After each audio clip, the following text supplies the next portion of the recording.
The original Range Rover Evoque was a runaway success, exceeding even its maker's high expectations by selling more than 150,000 examples in the UK alone.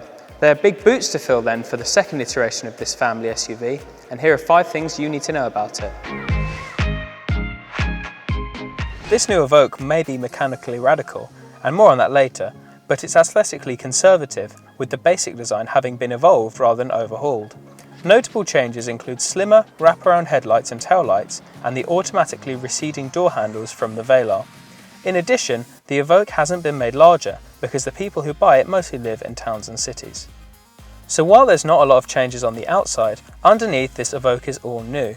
The most obvious upgrade is that it's more space efficient, allowing Land Rover to increase the distance between the axles and thus give more space inside. Rear passengers get an extra 20mm of legroom, which could make long journeys more comfortable.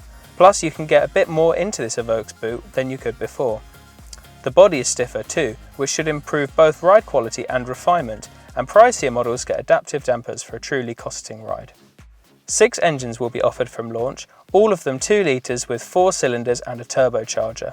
The diesel options make 148, 178 and 237 brake horsepower, while the petrols make 197, 247 and 296 brake horsepower. Apart from the cheapest diesel, all come with 4-wheel drive, a 9-speed automatic gearbox and 48-volt electrical assistance.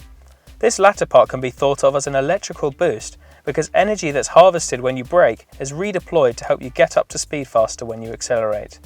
And that's not it for electrical news, because there will also be a plug-in hybrid version of the Evoque arriving in late 2019.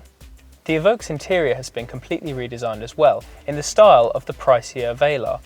This includes a simplified dashboard and new textiles, including this wool blend material in place of leather. What's more, the tech has been upgraded, with a digital instrument display, a 10-inch infotainment touchscreen and another touchscreen below it that controls the likes of the air conditioning and other vehicle settings. In addition, Apple CarPlay and Android Auto are now standard. The Evoque wouldn't be a true Range Rover unless it could drive around the farm with ease, and as such its already impressive capability off-road has been boosted. The Terrain Response 2 setup from the full-size Range Rover adjusts the 4-wheel drive system to suit the surface beneath, while there's also hill descent control, hill launch assistance, a greater wading depth of 600mm, and impressive approach, breakover and departure angles. There's also a world-first system that uses cameras to show you a live image of what's below the car's bonnet, which is handy if you're planning on summiting a mountain or heading far off the beaten track. The new Evoque will arrive in showrooms in March, priced from £31,600, and we'll be driving it soon so you can find out whether it's worth your cash. And you can get a great discount on it or any other car at What Car New Car Buying. And don't forget to like and subscribe to our YouTube channel to keep up to date with all the latest.